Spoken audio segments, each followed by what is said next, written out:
Good morning. आज political science का chapter 5 है कांग्रेस प्रणाली की चुनौतियां और पुनर्स्थापना। यानी कि कांग्रेस सिस्टम जब डेवलप हुआ 1947 से लेके 1950 में जब संविधान लागू हो गया, उसके बाद आज 2026 तक, तो इसके सामने कौन कौन सी चुनौतियां हैं और कैसे कांग्रेस खुद को बिल्ड की। क्योंकि कांग्रेस का स्थापना होता है 1883 में, नींव पड़ता है 84 में, दूसरे नाम से आता है 85 में मेन फॉर्मेट में आता है, जिसको राष्ट्रीय नेशनल कांग्रेस कहते हैं। 1850 संस्थापक थे ए ओ ह्यूम और अध्यक्ष कौन थे? व्योमेश चंद्र बनर्जी। और उस समय कांग्रेस की स्थापना का दो उद्देश्य बताया गया, एक सेफ्टी बल्ब और एक राष्ट्रवाद, और दोनों कहीं ना कहीं सत्य है। यानी कि कांग्रेस का जब स्थापना हुआ था तो इसको अंग्रेजों ने सेफ्टी बल्ब के रूप में यूज किया था, अपनी सुरक्षा कवच के रूप में किया। और दूसरा पक्ष ये था कि कांग्रेस में राष्ट्रवाद भी का जनक भी माना जाता है, उसमें से ही राष्ट्रवादी आंदोलन जो है चरम पे है। लेकिन हमको पढ़ना है कि आजादी के बाद का जो कांग्रेस सिस्टम है उसके बारे में, और उसके चुनौती क्या रहे और पुनर्स्थापन क्या रहा। जैसे कल 5 राज्यों का चुनाव परिणाम है। 5 राज्यों का जब चुनाव परिणाम आया तो आप देखे होंगे कि पूरा इंडिया कम्युनिस्ट मुक्त हो गया, वाम मुक्त हो गया। अब वाम दलों की सरकार भारत में कहीं नहीं बची। केरल में भी, केरल एक मात्र राज्य था जहां वाम की सरकार थी, कल वहां भी वाम हार गए और वहां पे कांग्रेस हार गई। वैसे ही आप चले जाओ पश्चिम बंगाल में, तो ममता हार गई, बीजेपी आ गई। सबसे इंटरेस्टिंग रहा तमिलनाडु। 2 साल पहले पॉलिटिक्स में एंट्री किए थलापति विजय ने सबको चौंका दिया और 118 सीटों पर सीएम बन सकते हैं और लगभग 110 सीट ले रहे। और कुछ दिन पहले तक न कांग्रेस उनको वैल्यू दे रही थी, न बीजेपी उनको वैल्यू दे रही थी। और आज थलापति विजय के जो पिताजी हैं चंद्रशेखर जी, जो खुद एक फिल्म डायरेक्टर रहे हैं, उन्होंने कांग्रेस को कहा कि आप किसी के पीछे भागना छोड़िए और हम लोग के साथ आइए, क्योंकि पीछे भाग के आप कभी भी देश का विकास नहीं कर सकते हैं, आप खुद अपने बल पे आगे आना होगा। और उन्होंने खुला ऑफर कांग्रेस को दिया कि आप आ जाइए, हमको सीएम बनाइए। जबकि वहां में कांग्रेस बहुत छोटी पार्टी है, 7-8 सीट भी मिली है तमिलनाडु में कांग्रेस को, फिर भी थलापति विजय। थलापति का क्या होता है? साउथ में इसको सेनापति कहा जाता है। इसको एक्चुअली इनका ओरिजिनल नाम था जोसेफ विजय। लेकिन जब ये बचपन में थे 1984 में, तो चाइल्ड एक्टर ग्रुप में एंट्री की। जब ये बड़े हुए 1992 में, जब फिल्म आना चाहे टिम्पा सकल वेशभूषा से, लोगों ने इनको इग्नोर किया, बोला कि एक्टर बनने लायक नहीं है, नापसंद किया। और इनके जो पिताजी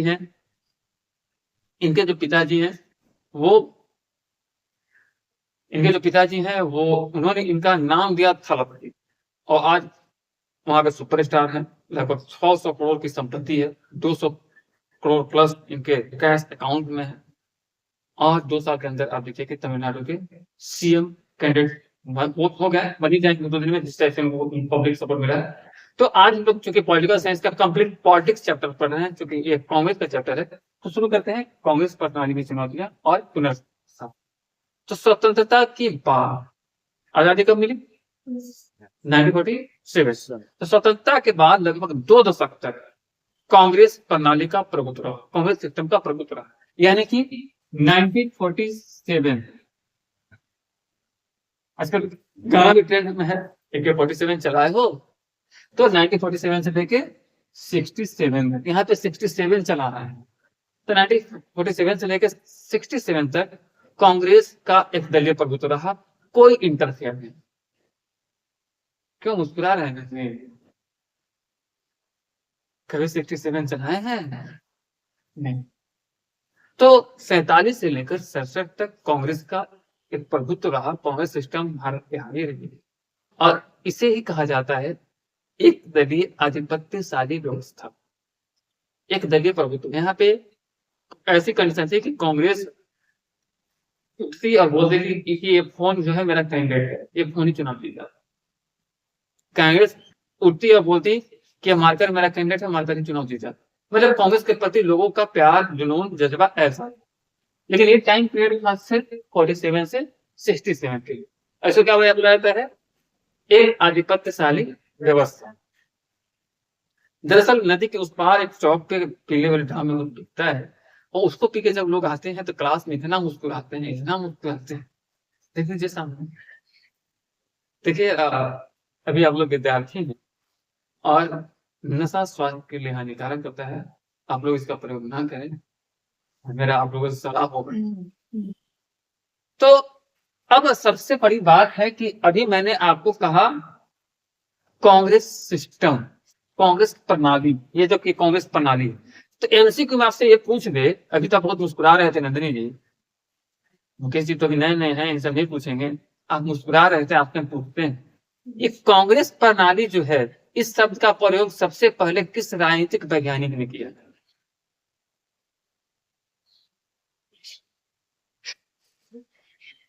ये क्या होता है ऑप्शन? अच्छा, यहाँ पे देखिए लड़कियों को कुछ भी बता दीजिए, पहले ऑप्शन मानोगे। आंसर है राजन कोठारी। आंसर क्या है? राजन कोठारी। लेकिन माफ कीजिएगा, राजनी कोठारी हैं, और ये राजनीति शास्त्री थी, राजनीतिक वैज्ञानिक थी। तो ये आपको लिखना होगा कि कांग्रेस प्रणाली का नाम सबसे पहले किसने दिया? राजनी कोठारी। ठीक है, ये एक राजनीतिक वैज्ञानिक, और इन्होंने ही कहा कि कांग्रेस इतनी मजबूत है कि उसके सामने सब कमजोर। मतलब कांग्रेस एक छत्र छाया पार्टी थी, उसी के छत्र छाया में सब कुछ है। कांग्रेस में बहुत सारी विचारधाराएं थी। मतलब कहने का मतलब कांग्रेस पार्टी नहीं था, व्यापक राजनीतिक मंच था। यानी कि उसी में लेफ्ट था, उसी में राइट था, उसी में सेंटर था, सब कुछ उसी में थे। एक ऐसा अमरेला था जिसके अंदर कोई भी चला जाए तो पानी से नहीं भीगे। और ये बात कहा था राजनी कोठारी ने। लेकिन 1960 के बाद ये प्रणाली धीरे धीरे, सिस्टम धीरे धीरे कमजोर होने लगा। समाप्त नहीं हुआ, कांग्रेस आज भी राष्ट्रीय पार्टी, आज भी इतने खराब कंडीशन होने के बाद भी केरला में उसने वाम दलों को हरा दिया। तो कमजोर नहीं कर सकते। वोट परसेंटेज उसका अच्छा है, सीट नहीं जीत पाना अलग बात है। जैसे ममता तो चुनाव हार गई, चुनाव हारने के पीछे देखिए, आप लोग बार बार बोलते हैं ना, इंसान को घमंड नहीं होना चाहिए। ममता को चुनाव हारने के पीछे कहीं ना कहीं घमंड था। उनको 80 सीट 5,000 वोटों से हारी। अगर वो कांग्रेस से गठबंधन की होती, अलायंस की होती, तो वो 80 प्लस और सीट जीत जाती, और 80 सीट वो जीतती तो पॉलिटिक्स में 80 मतलब 160 होता, क्योंकि 80 को जीतती तो 80 बीजेपी हारता भी, तो ममता फिर से सीएम बनती। लेकिन उनको ईगो था कि कांग्रेस कुछ नहीं, तो इस चक्कर में वो चुनाव हारा। तो ऐसा नहीं है कि कांग्रेस खत्म हो गया, लेकिन कांग्रेस कमजोर हुआ। इस सिस्टम, कांग्रेस प्रणाली से कमजोर हुआ, कांग्रेस खत्म नहीं हुआ। कांग्रेस प्रणाली 60 के बाद कमजोर हुआ। क्यों हुआ? तो सबसे पहला कारण था 1964 में पंडित जवाहरलाल नेहरू की मृत्यु। तो उनकी मृत्यु कब होती है? 1964 में। और उसके बाद एक संकट आया कि कांग्रेस का नेतृत्व कौन करेगा। तो उसके बाद शास्त्री जी को प्रधानमंत्री बनाया जाता है, और शास्त्री जी के निधन के बाद प्रधानमंत्री बनती है इंदिरा गांधी। लेकिन इन दो चेहरों में दिक्कत क्या था? तो दोनों में नेहरू जैसा सर्वमान्य नेता कोई नहीं था। नेहरू को पूरा कांग्रेस के लोग अपना नेता मानते थे, लेकिन शास्त्री को भी कोई नेता नहीं मानने के लिए तैयार था, और इंदिरा गांधी को भी मानने के लिए तैयार नहीं था। तो इसी के कारण क्या हुआ कि पार्टी के अंदर सिंडिकेट मजबूत हो गया। सिंडिकेट मतलब जो उनके पुराने नेता थे, वरिष्ठ नेता थे, वो मजबूत हो गए। और जब अगर कोई धड़ा मजबूत हो जाए, और जैसे मान लो कि मोदी जी पीएम है, और बीजेपी का एक गुट मजबूत हो जाए, मोदी जी का विरोध करने लगे, तो क्या होगा? केंद्र और राज्य में बैलेंस, केंद्र और राज्य में बैलेंस बिगड़ने लगेगा। ठीक है, केंद्र और राज्य में बैलेंस बिगड़ने लगेगा। यानी कि कांग्रेस अब एकजुट नहीं रही, कांग्रेस अब एकजुट नहीं रही, बल्कि वो कमजोर होने लगी। सबसे पहले शुरू होता है कांग्रेस विरोधवाद, इसको बोलते हैं एंटी कांग्रेसिज्म। तो कांग्रेस विरोधवाद शुरू होता है कब? 1960 के दशक में। यानी कि 60 से 70 का जो बीच का एरिया है, इसमें कांग्रेस के लोग ही कांग्रेस का विरोध करना शुरू करती है। कारण क्या था? तो कारण था आर्थिक संकट, सूखा पड़ा था। अगर आप अपने दादा दादी पेरेंट्स से पूछिएगा तो लोग जरूर आपको कहानी बताएंगे कि 66 में पलामू बहुत जबरदस्त बाढ़ आया। और गुजरात और चल जाएगा तो आपके जो होंगे बताते होंगे कि बहुत सूखा है। तो पूरे देश में सूखा पड़ा, सूखा पड़ेगा, बाढ़ आया, जिसके चलते क्या हुआ, बेरोजगारी और महंगाई बढ़ी गई। और क्या हुआ, तो 62 में चीन से युद्ध हुआ, 65 में पाकिस्तान से युद्ध हुआ, और कांग्रेस ने भी गुटबाजी चरम पे था। इसका परिणाम ये हुआ कि राम मनोहर लोहिया जैसे नेताओं ने कांग्रेस हटाओ का नारा दिया। तो कांग्रेस हटाओ का नारा सबसे पहले किसने दिया, राम मनोहर लोहिया ने। और 1967 में चुनाव कांग्रेस हार। तो यहां से क्या हुआ, पहला बार भारत में चुनाव कांग्रेस हारी, कब, 1967 में। और यहां से ये छवि टूट गई कि कांग्रेस कभी नहीं हार सकती, यानी कि अजय छवि जो थी ये यहां से टूट गई। और जब आप पहली बार हार जाते हैं तो फिर आपको हराने के लिए पूरी कायनात लग जाए। और 1969 में कांग्रेस में बड़ा फूट हुआ, 67 में चुनाव हारे, और फूट कब हुआ, 1969 में। 1969 में कांग्रेस में बड़ा फूट हुआ। कैसे फूट हुआ पता है, या क्यों फूट हुआ पता है, नहीं। तो कांग्रेस में फूट का कारण था राष्ट्रपति चुनाव।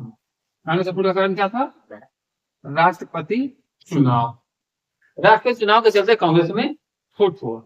पृष्ठभूमि क्या था, 1960 के दशक में कांग्रेस 200 में बटी दिख रही थी, और एक तरफ था संगठन का वरिष्ठ नेता जिनको क्या कहा जाता था, सिंडिकेट, और दूसरी तरफ प्रधानमंत्री इंदिरा गांधी। सिंडिकेट के प्रमुख नेता कौन थे, के कामराज, ठीक है, एस निजलिंगप्पा और अतुल्य घोष, अतुल्य घोष और मोरारजी देसाई। ये चार कौन थे, सिंडिकेट के प्रमुख नेता। और ये लोग पार्टी और संगठन पर नियंत्रण रखते थे, ये लोग पार्टी और संगठन पर नियंत्रण रखते थे। कौन लोग, के कामराज, एस निजलिंगप्पा, अतुल्य घोष और मोरारजी देसाई। और इसके बाद होता है राष्ट्रपति चुनाव। राष्ट्रपति चुनाव कब होता है, 1969 में राष्ट्रपति जाकिर हुसैन की मृत्यु होती है, और उनकी मृत्यु के बाद चुनाव होना। तो कांग्रेस का, यानी कि कांग्रेस मतलब सिंडिकेट का जो सीनियर लोग थे पार्टी का, कांग्रेस का उम्मीदवार थे नीलम संजीव रेड्डी। कांग्रेस उम्मीदवार कौन थे, नीलम संजीव रेड्डी। और इंदिरा गांधी जो थी, इन्होंने अपने उम्मीदवार का खुल के समर्थन नहीं किया, यानी कि कांग्रेस के आधिकारिक उम्मीदवार, ऑफिशियल जो कैंडिडेट थे, उनका समर्थन नहीं किए क्या, इन्होंने कहा कि स्वतंत्र मतदान के लिए आपका कॉन्शियस जहां अलाउ करता है वोट वहां दीजिए। नीलम संजीव रेड्डी को वोट देने की जरूरत नहीं है, या किसी को भी वोट देने की जरूरत नहीं है, आपका मन जहां मन होगा वहां वोट दीजिए। हम नहीं कहते हैं कि मेरा कांग्रेस का कैंडिडेट नीलम संजीव रेड्डी है तो उनको वोट। और इसका कारण क्या था कि एक इंडिपेंडेंट कैंडिडेट थे जिनका नाम था वीवी गिरी, और ये उस समय उपराष्ट्रपति थे। किस समय, जिस समय चुनाव हो रहा था 1969 में, उपराष्ट्रपति कौन था, और ये एक कैंडिडेट थे। कैंडिडेट कहते हैं अगर यूं कहा जाए तो पर्दे के पीछे इंदिरा गांधी ने इनको कैंडिडेट कहा गया, स्वतंत्र उम्मीदवार। और चुनाव का परिणाम क्या हुआ कि इंदिरा गांधी के इस स्वतंत्र विचारधारा के उम्मीदवार को, स्वतंत्र मानसिकता से वोट देने की अपील को कांग्रेसियों ने ऐसा लिया कि चुनाव वीवी गिरी जीत गए और नीलम संजीव रेड्डी हार गए, यानी कि कांग्रेस के का आधिकारिक ऑफिशियल कैंडिडेट जो था वो हार गए। और कांग्रेस के अंदर ये क्या था, एक खुला विद्रोह कहा गया, खुला विद्रोह कहा गया। मान लो बीजेपी अभी सीएम बनाते हैं वहां शुभेंदु अधिकारी, ठीक है, और मोदी जी नहीं चाहते हो तो मोदी जी का परिवर्तन हो जाएगा। तो उस समय यही हुआ कि कांग्रेस चाहता था कि नीलम संजीव रेड्डी प्रेसिडेंट बने, लेकिन इंदिरा गांधी नहीं चाहती। इंदिरा गांधी क्यों नहीं चाहती थी, तो इंदिरा गांधी का जो विचारधारा था ये वामपंथी विचारधारा था, लेफ्टिस्ट आइडियोलॉजी था, ठीक है। और इस घटना के बाद कांग्रेस दो भागों में बंट गई। कौन कौन से भाग में बटी, तो कांग्रेस बोलिए, इंडिकेट सिंडिकेट बना था 1978 में। हम बात कर रहे हैं 1969 की, 69 में भी हम लोग अभी हम लोग 78 में नहीं पहुंचे हैं। तो कांग्रेस का विभाजन हो जाता है 2 भागों में।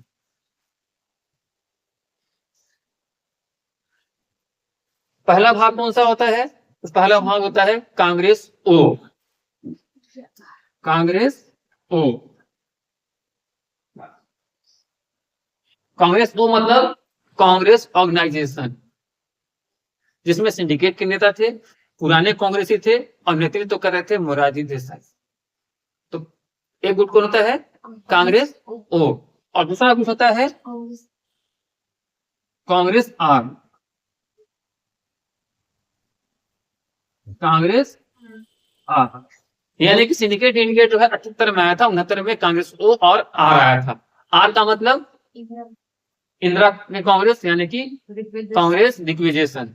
इसमें इंदिरा गांधी की गुट थी और नई कांग्रेस थी। और बाद में कांग्रेस आ रही, ये जो था ये मुख्य कांग्रेस बन गया और ये खत्म हो गया। कांग्रेस को जो यानी कि जो स्वतंत्रता संग्राम के लिए संगठन बना हुआ था शुरू से, वो खत्म हो गया 1969 में। और 1969 में कांग्रेस आई जो इंदिरा की कांग्रेस, जिसको कांग्रेस आर कहते हैं। ठीक है। फूट का कारण क्या था? सत्ता का संघर्ष। इंदिरा गांधी को गोली देखना चाहते थे और यहाँ पे लड़ाई चल रहा था पार्टी वर्सेस प्रधानमंत्री। दूसरा था विचारधारा का अंतर। सिंडिकेट जो था वो रूढ़िवादी विचारधारा का था, यानी कि पुराने विचारधारा का था, जैसे 1885 में कांग्रेस था वैसे ही विचार को लेकर चल रहा था। इंदिरा गांधी का क्या था कि ये वामपंथी झुकाव था इनका जो था थोड़ा सा कम्युनिस्ट माइंड की। ठीक है। व्यक्तिगत महत्वाकांक्षा भी था।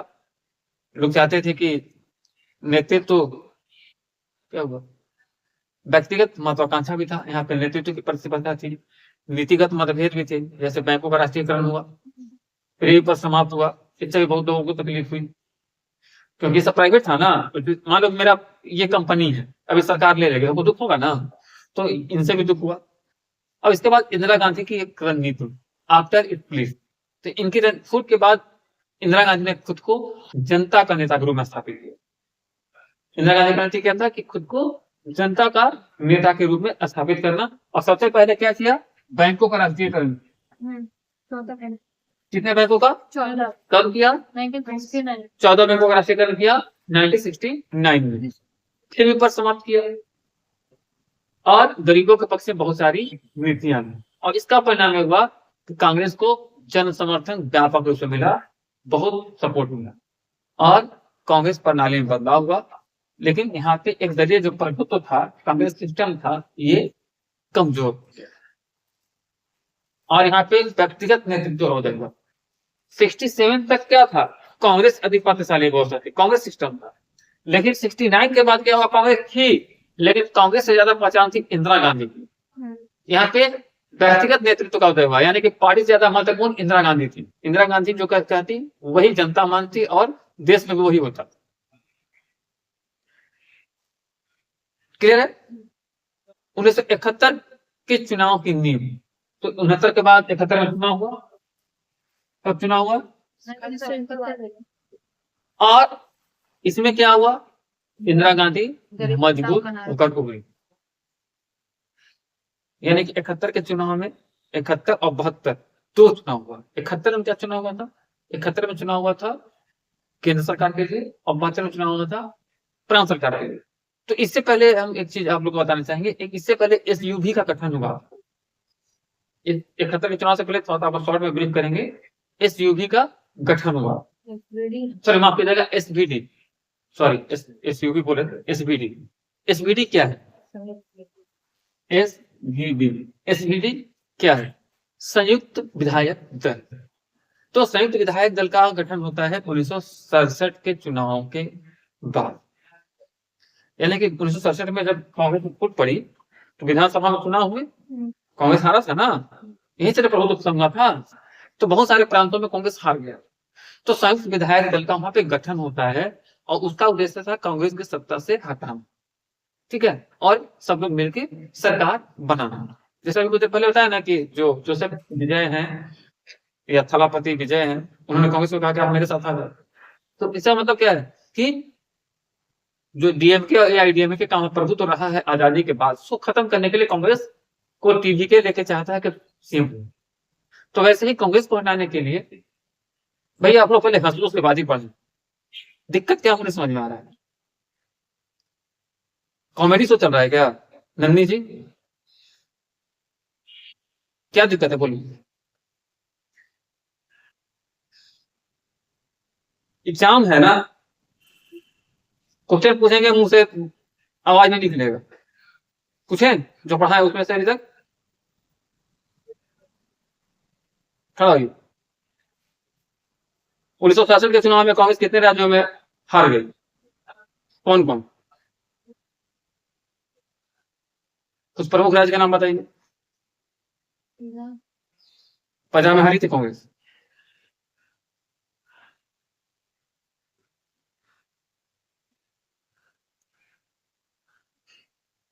पढ़ाई एकदम सीरियस लगे, हम खुद नॉर्मल और हल्के बूढ़े पढ़ाते हैं।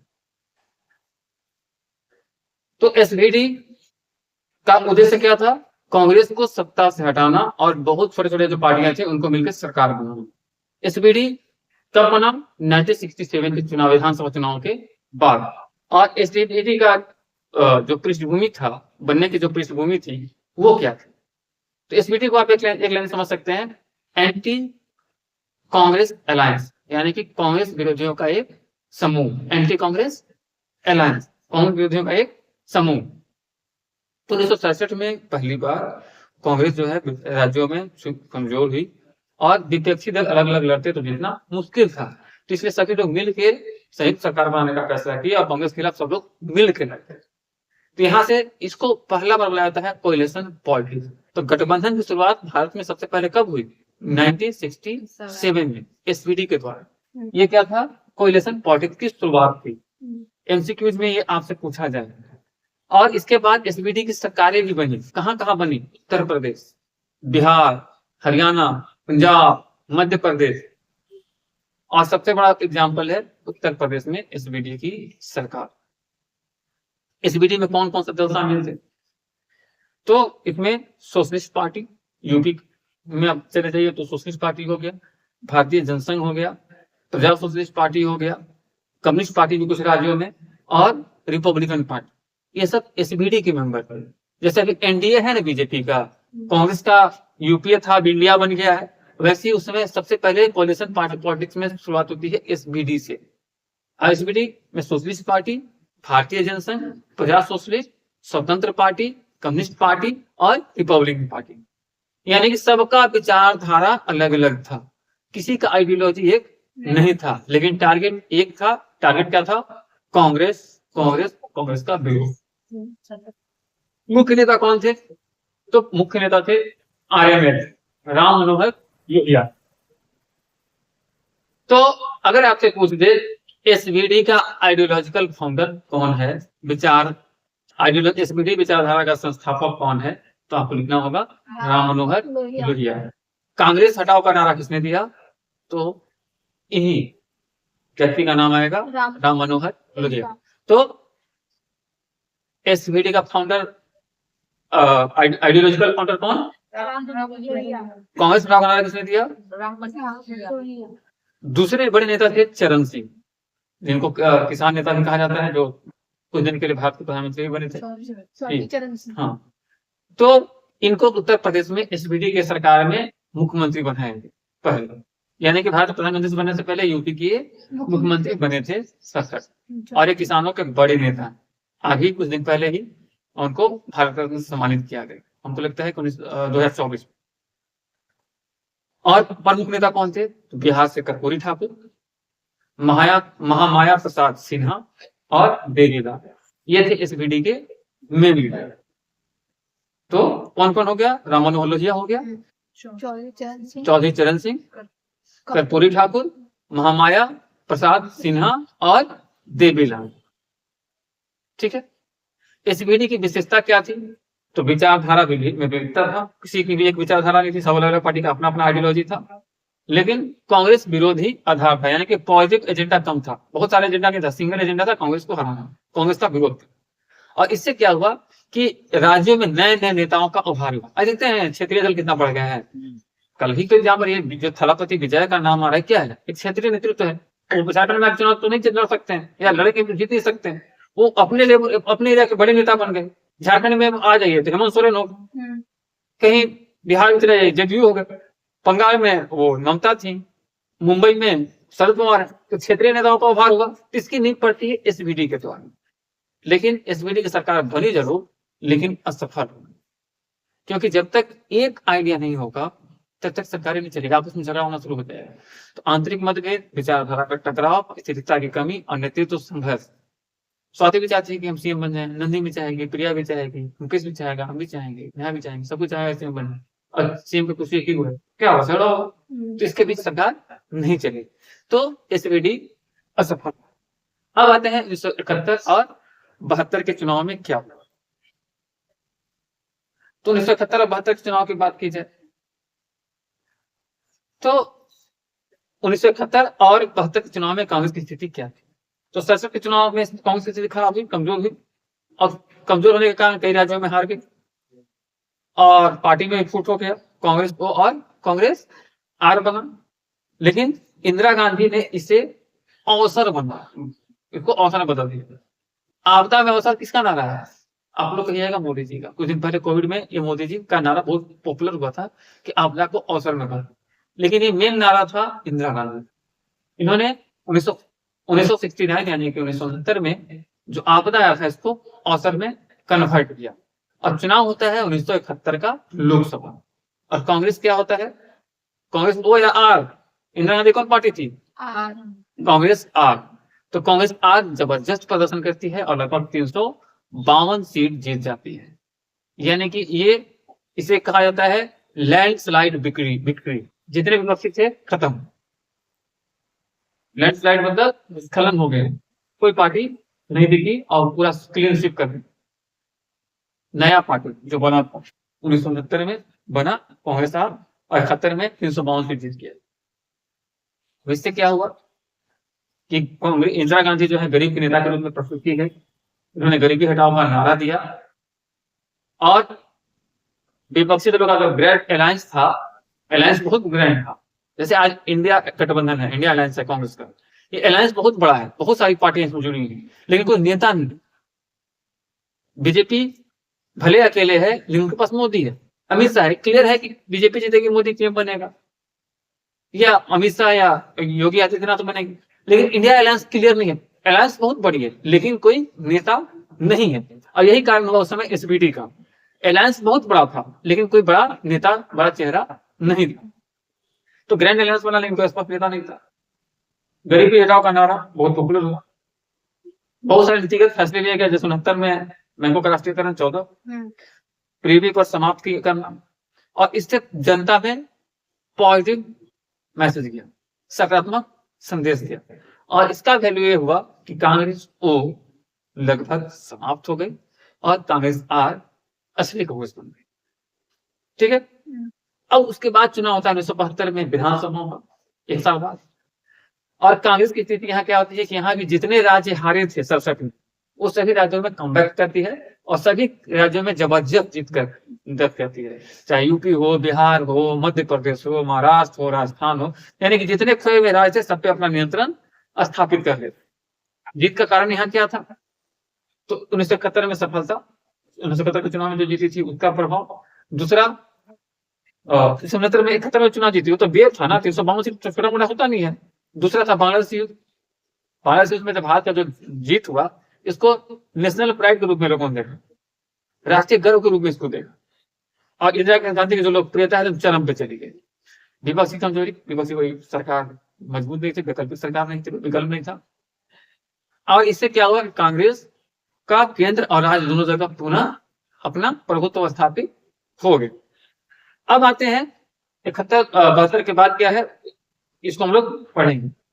72 के बाद बेसिकली चलता है गरीबी हटाओ का नारा में क्या क्या हुआ, पहले ये समझ लेते हैं, क्योंकि 71 में ही था ना।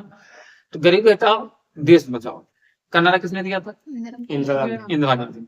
इसमें क्या था कि गरीबों को आर्थिक और सामाजिक रूप से सशक्त करना, जो गरीब थे उनको इकोनॉमिकल और सोशल रूप से स्ट्रॉन्ग करना था, और इसके लिए था कि संसाधनों का अधिक समान तरीके से वितरण किया जाए, और कांग्रेस का नया जनाधार जो था, मास बेस था, ये तैयार किया। और ये populist politics plus welfare state का मिश्रण था, यानी कि खुद को पॉपुलर करना और कल्याणकारी राज्य का स्थापना करना, इन दोनों का मिश्रण था। और ऐसा दिखना चाहिए था सरकार को जो सीधे गरीबों के साथ खड़ी हुई थी। कांग्रेस ऐसा दिखना चाहती थी, ठीक है। और इसके लिए उन्होंने प्रयास क्या किया। तो 1969 में 14 बैंकों का राष्ट्रीयकरण। बैंकों का जब राष्ट्रीयकरण हो गया तो किसान और छोटे व्यापारी को सस्ता ऋण मिलने लगा और ग्रामीण क्षेत्रों तक बैंक पहुंचने लगे, गांव तक बैंक जाने लगे। उसके बाद क्रेडिट पहली बार किसको मिला? गरीबों तक। बैंक का क्रेडिट जो लाभ था वो सीधे गरीबों तक पहुंचा, इसका क्रेडिट सरकार को मिलेगा। प्रीमियम पर कब समाप्त होता है? 1971 में, यानी कि देशी रियासतों को या उनके पूर्व राजाओं को जो आर्थिक सहायता मिलती थी उसको खत्म कर दी गई। उद्देश्य क्या था? सामाजिक समानता लाना और सरकारी संसाधनों का बेहतर उपयोग कर। उसके बाद क्या हुआ? लैंड रिफॉर्म हुआ, यानी कि जमींदारी उन्मूलन। जो जमींदारी प्रथा थी पहले से शुरू थी, इस दौर में उसको कम किया। भूमि सीमा कानून आया, सीलिंग लॉ। सीलिंग लॉ कब आया? 1971। और बटाईदारों को अधिकार दिए गए। कहने का मतलब है कि लक्ष्य का क्या था? जिसके पास जमीन नहीं उसको जमीन मिले, भूमि पट्टा सब जो मिलता है। हरित क्रांति आता है, उच्च उपज वाले बीज HYV, सिंचाई, उर्वरक, मशीनरी, इन सब का प्रयोग हुआ। उसका परिणाम है कि हमारा खाद्यान्न उत्पादन बढ़ा, ठीक है। PDS जो राशन कार्ड वाला सिस्टम है, सार्वजनिक वितरण प्रणाली, PDS लाया गया। और PDS का उद्देश्य क्या था? कि सबको खाद्यान्न पहुंचाना, यानी कि सस्ती दरों पर अनाज उपलब्ध कराना। आज में अनाज मिलता है ना, कैसे मिलता है? 1 रुपए किलो PDS में, ठीक है। तो ये सब चीजें गरीबी हटाओ के तहत की। अब आते हैं 72 के बाद क्या हुआ। 72 में आपके बाद कांग्रेस के खिलाफ केस कर, सॉरी इंदिरा गांधी के खिलाफ केस करते हैं। कौन पटेल थे? राजनारायण पटेल। और जब ये केस करते हैं तो केस करने के बाद होता क्या है कि 12 जून को इलाहाबाद हाई कोर्ट का एक निर्णय आता है और इस निर्णय के बाद इंदिरा गांधी पर 6 साल तक चुनाव लड़ने का प्रतिबंध लगा दिया जाता है और उनको दोषी मानते हुए सरकार संसद की सदस्यता रद्द कर दी जाती है। तो कहाँ की सांसद थी? रायबरेली। और उसके बाद देश में आपातकाल लगता है 25 जून 1975 को। और 1975 को जब देश में आपातकाल लगता है, आपातकाल लगने के बाद लगातार 2 साल तक, 1.5 साल का आपातकाल लगता है। और जून से लेकर 77 तक। उसके बाद इनको लगता है कि चुनाव कराना चाहिए। चुनाव भी होता है। आपातकाल में बहुत सारी चीजें होती हैं, आपातकाल एक अलग चैप्टर है। आपातकाल में बहुत सारी घटनाएं घटती हैं, चुनाव होने चाहिए। चुनाव के बाद कांग्रेस हार जाती है और 1978 में कांग्रेस दूसरी बार टूटता है। कांग्रेस में दूसरी बड़ी टूट कब हुई? 1978। इस बार कांग्रेस जो टूटी 1978 में, ये 78 में जो कांग्रेस टूटी इसका नाम अलग। तो 75 और 77 के आपातकाल के बाद कांग्रेस को भारी हार मिली, ठीक है। और केंद्र में जनता पार्टी की सरकार बन जाती है। जनता पार्टी में प्रधानमंत्री कौन बनता है? मोरारजी देसाई, जो इंदिरा गांधी के डिप्टी पीएम थे। और कांग्रेस पहली बार राष्ट्रीय स्तर पर सत्ता से बाहर, यानी कि भारत में गैर कांग्रेस सरकार पहली बार कब बनी? 1977 में। और पांडे के अंदर अब नेतृत्व को, जब अब तक आप टॉप पे रहते हो तब तक आपका सब कोई पूजा करेगा। जैसे ही आप नीचे आओगे तो कोई नहीं पूछेगा। इसीलिए आपको कोशिश करना है कि अपना टॉप वन पोजीशन है उसको बचाए रखना है, किसी सेक्टर में, पॉलिटिक्स, बिजनेस, एजुकेशन, कहीं भी। थोड़ा सा लिबरल हुए, जैसे हम टाइम रहेंगे तो आप लोग एकदम अच्छे से रहिएगा। अब थोड़ा सा लिबरल होंगे तो क्लास में आप लोग हंसना शुरू कर दीजिएगा, 1 बार 2 बार 4 बार, जरूरत फिर वही कांड करना शुरू कर दीजिए। तो यहाँ पे वही होता है कि कुछ अगर अप पे है तो सब ठीक है, जैसे ही डाउनफॉल होता है लोग उसका उपहास उड़ाना शुरू कर देते हैं।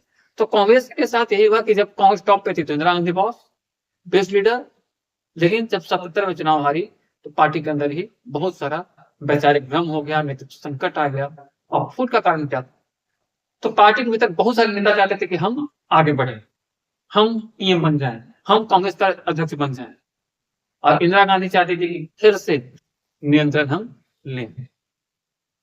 और आपातकाल की विरासत जो था, इससे नेता सहमत नहीं थे। कोई नहीं चाहता था कि आप, लेकिन क्योंकि इससे क्या हुआ कि पार्टी की छवि खराब हुई, नसबंदी करा दिएगा पकड़ पकड़ के, बहुत सारी घटनाएं घटी। और यहाँ पे संगठन बनाम व्यक्तित्व की लड़ाई जो 67 में थी वो पुनः शुरू, सॉरी 69 में था ना, 69 में था, वही शुरू हो गया 78। इंदिरा गांधी का व्यक्तित्व आधारित नेतृत्व मजबूत कर रही थी और नेता संगठन आधारित नेतृत्व चाहते थे। तो विचारधारा का टकराव था। एक वर्ग चाहता था कि हम सुधार करें, आत्ममंथन करें, और दूसरा वर्ग चाहता था कि जैसे हम चल रहे हैं वही सही। और इसमें घटनाक्रम क्या होता है? 1978 में कांग्रेस का विवाद खुलकर सामने आता है और पार्टी दो भागों में बंट गई। पहला भाग था ये कांग्रेस आई, यानी कि इंदिरा कांग्रेस, और दूसरा था ये आई जो था जनता के बीच ज्यादा लोकप्रिय है, और दूसरा था कांग्रेस यू, यानी कि यूआरएस कांग्रेस, इसको बोलते हैं उर्स कांग्रेस। अब इस उर्स कांग्रेस का नेता कौन था? कांग्रेस आई का नेता कौन था? इंदिरा गांधी। और उर्स कांग्रेस का नेता कौन था? नेतृत्व कौन कर रहा था? देवराज उर्स और अन्य नेता। इसके लीडर थे देवराज उर्स। उर्स से ही ये टाइटल था देवराज उर्स। लेकिन बाद में फिर से यही कांग्रेस, इंदिरा वाला कांग्रेस थी बचा, ये वाला कांग्रेस कम हो गया। और इससे क्या हुआ कि पार्टी तक जुट नहीं रही, क्षेत्रीय गुट बढ़े और अलग अलग प्रांतों में, अलग अलग क्षेत्र में कांग्रेस में गुटबाजी चरम हुआ। लेकिन ग्रैंड विक्ट्री, ग्रैंड कमबैक करती है इंदिरा गांधी, जैसे कल रोहित शर्मा की आईपीएल के मैच में इंजरी के बाद कल आया इम्पैक्ट प्लेयर के रूप में और 88 रन मार दिए। 228 का टारगेट था, ऐसे पेश करे ऐसा लगा कि मतलब मुंबई कभी हारा ही नहीं है, दुनिया में 228 रन चेस कर दिए। वैसे ही इंदिरा गांधी 77 के चुनाव के बाद 80 में ग्रैंड कमबैक करती है और फिर से प्रधानमंत्री बन जाती है। हालांकि विपक्ष मजबूत होता है और अन्य दलों को भी अवसर मिलता है और व्यक्तित्व आधारित राजनीति यहाँ पे सुदृढ़ होती है और पार्टी के जगह पे नेता की पहचान मजबूत हो जाती है। अब आगे 78 के बाद क्या क्या हुआ ये हम लोग देखते हैं।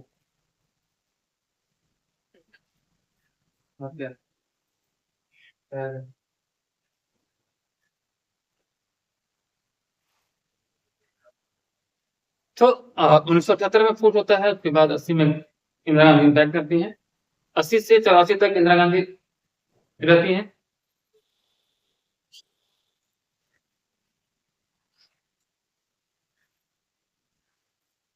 और 80 में ग्रैंड कमबैक के बाद 84 तक, जब तक इंदिरा गांधी की मृत्यु नहीं होती है 31 अक्टूबर 1984, तब तक वो प्रधानमंत्री रहती हैं।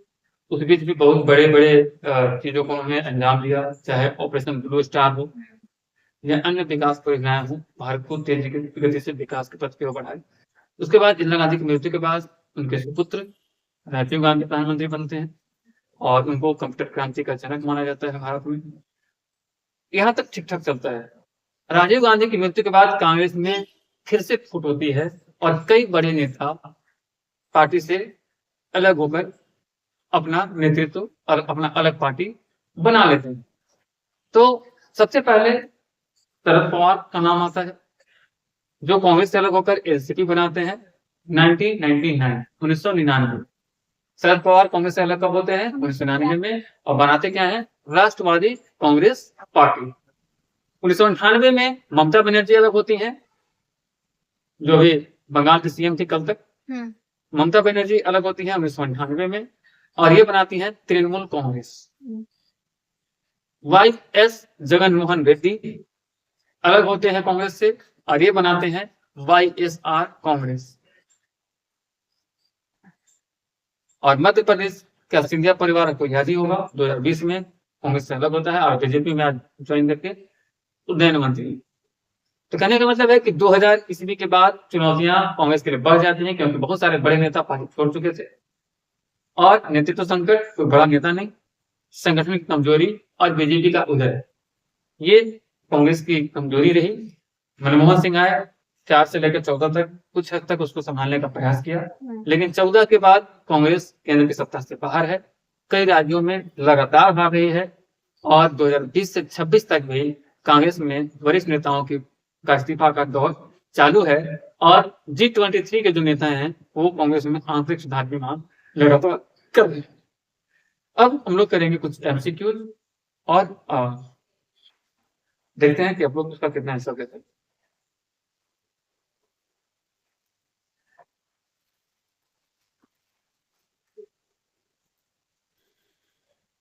निकालते हैं एमसीक्यू तो तक।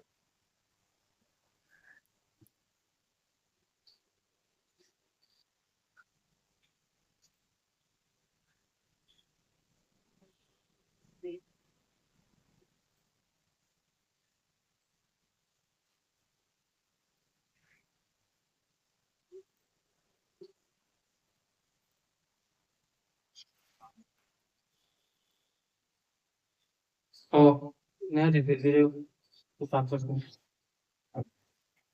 कॉपी बंद कर लीजिए, एमसीक्यू फिर से याद नहीं।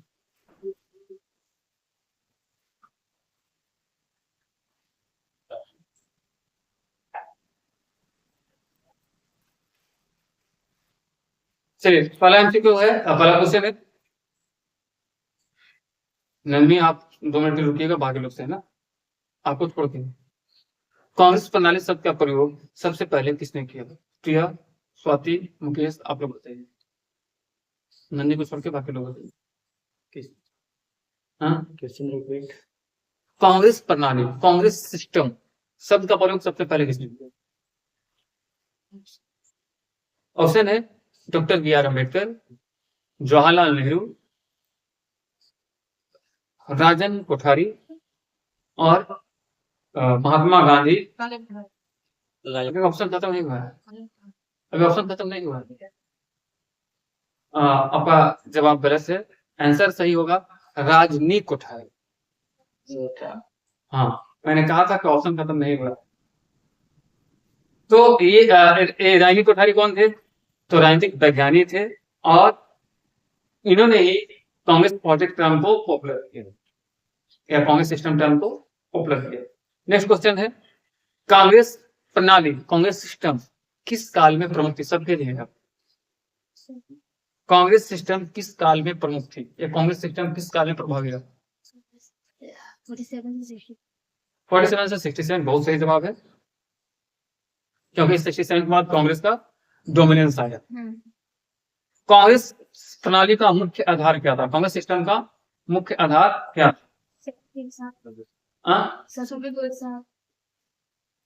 प्रभुत्वशाली एक दलीय प्रणाली। कांग्रेस प्रणाली में विपक्ष की भूमिका कैसी थी? ऑप्शन है बहुत मजबूत, सैन्य, निष्क्रिय, कमजोर और बिखरा हुआ। ऑप्शन है बहुत मजबूत, बिल्कुल नहीं, कांग्रेस प्रणाली में अगर विपक्ष मजबूत होता तो कांग्रेस प्रणाली में नहीं। बिखरा और कमजोर। कांग्रेस प्रणाली में कौन सा तत्व शामिल नहीं था? आंतरिक गुटबाजी, समावेशी राजनीति, विपक्ष का मजबूत होना, नेतृत्व का केंद्रीकरण। विपक्ष मजबूत होना नहीं, मजबूत नहीं। कांग्रेस प्रणाली का सबसे बड़ा नेता कौन माना जाता है?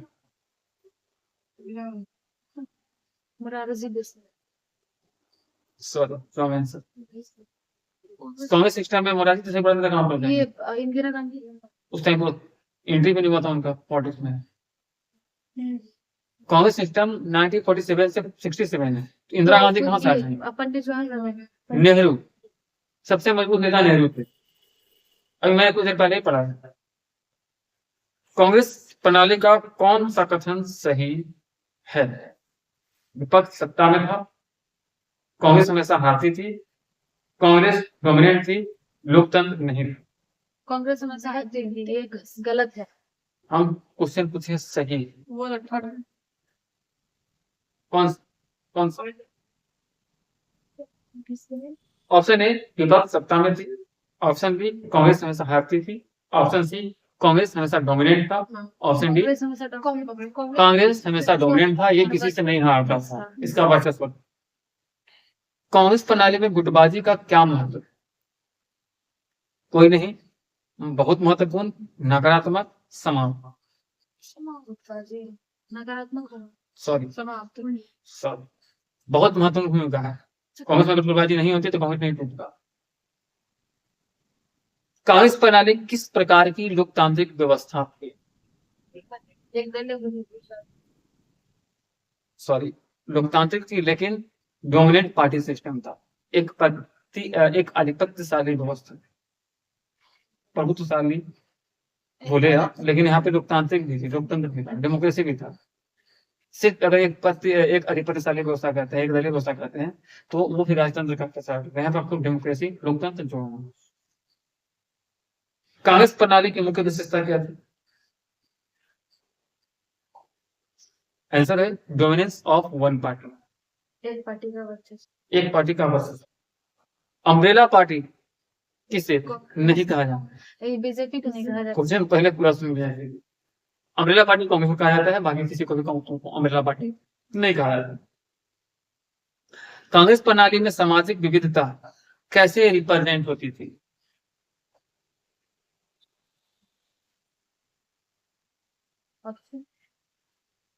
तो कांग्रेस के अंदर ही विभिन्न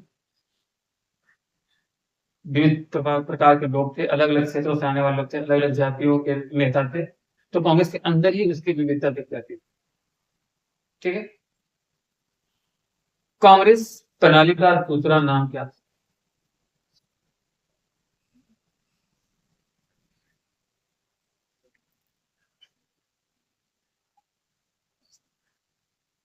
option one party dominance system, one party dominance system, एक दलीय आधिपत्यशाली व्यवस्था। कांग्रेस प्रणाली में विपक्ष क्यों कमजोर था? क्योंकि विपक्ष में कोई मजबूत नेता नहीं था और उन लोग में विचारधारा उसको अलग। और बताइए।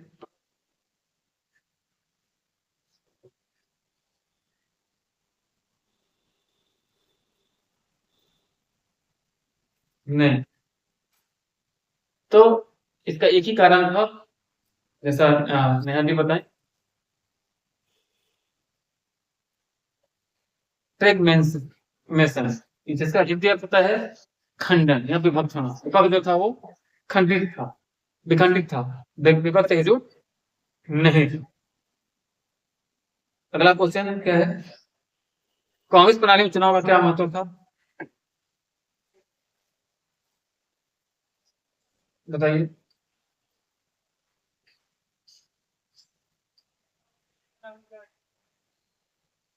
कांग्रेस प्रणाली में चुनाव का क्या महत्व है?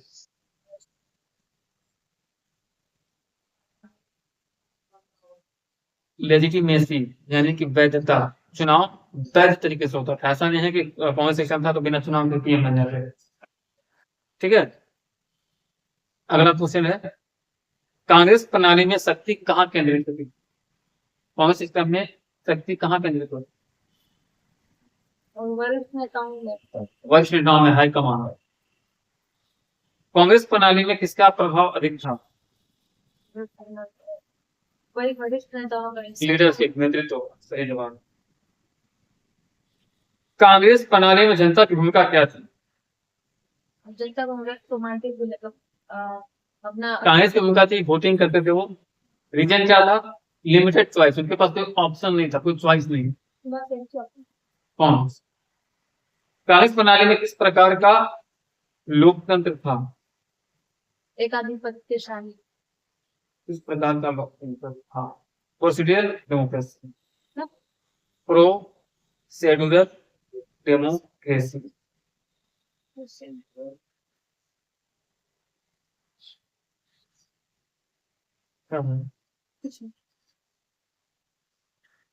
इसको बोलते हैं प्रोसीड्यूरल, को बोलते हैं प्रोसीडिंग, होता है ना, उससे बना प्रोसीड्यूर, प्रक्रियात्मक, प्रक्रियात्मक लोकतंत्र।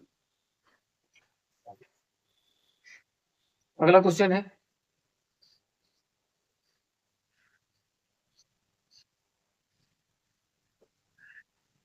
क्या कांग्रेस प्रणाली स्थायी था? नहीं। कांग्रेस प्रणाली किस प्रकार की पार्टी थी?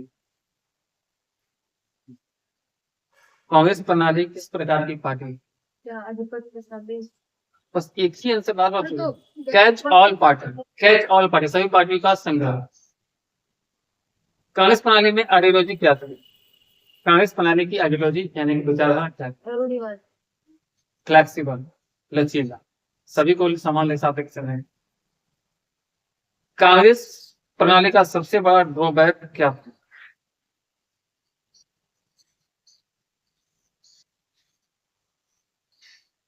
वीक ऑपोजिशन, कमजोर विपक्ष। कांग्रेस प्रणाली को समझने का सबसे बेस्ट तरीका क्या है?